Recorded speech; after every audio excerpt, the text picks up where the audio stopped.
Alors, cher frère, je reviens encore sur le sujet des ancêtres parce que j'ai bien vu que sur ta vidéo, tu as écrit que nous n'avons pas besoin de nos ancêtres. Nous devons discuter directement avec Dieu. Seulement, je n'arrête pas de vous dire que les Africains ne perçoivent pas Dieu comme dans les religions.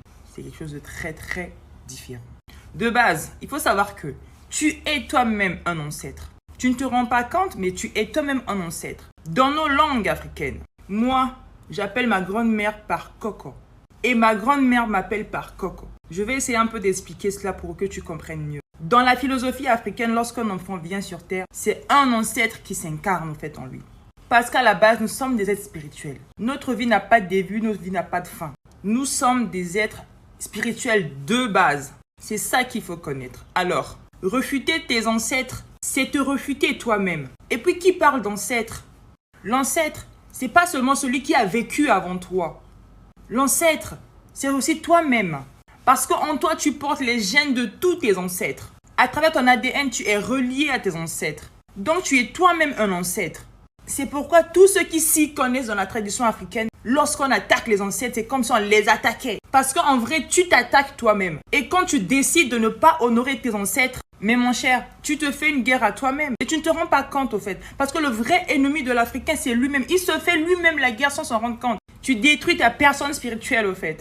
Tu la détruis carrément. Mais après, ce que j'aime déjà, c'est qu'il y a des gens qui partent fouiller. C'est qu'il y a des gens qui sont en train d'aller apprendre. Et ça, c'est ce qui me plaît au fait dans le fond. Parce que le but, ce n'est pas d'avoir la connaissance absolue sur toutes choses. Mais plutôt que tous nous puissions avoir une petite sagesse dans le domaine du savoir.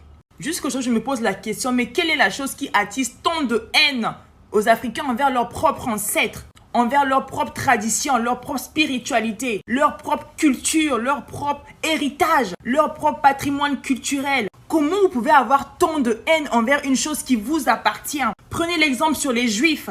Prenez l'exemple sur les Chinois, sur les Japonais, sur les Coréens. Prenez l'exemple chez les Arabes, chez les Indiens. Prenez l'exemple chez les autres. Regardez comment ils sont fiers d'être eux. Ils sont fiers de porter leur nom. Ils sont fiers d'être ce qu'ils sont.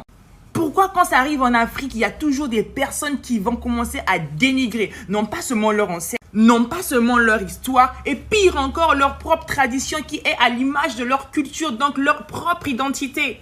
Vous ne trouvez pas ça bizarre? Vous vous reniez vous-même, du coup, on n'a pas d'identité. On n'a pas d'identité, on n'a pas de puissance. On est faible parce qu'aucune personne ne peut donner du respect à un peuple qui est faible, ça ne se fait pas. Mais moi, si je vois un homme qui est faible, mais du coup, un peu de respect, mais voilà.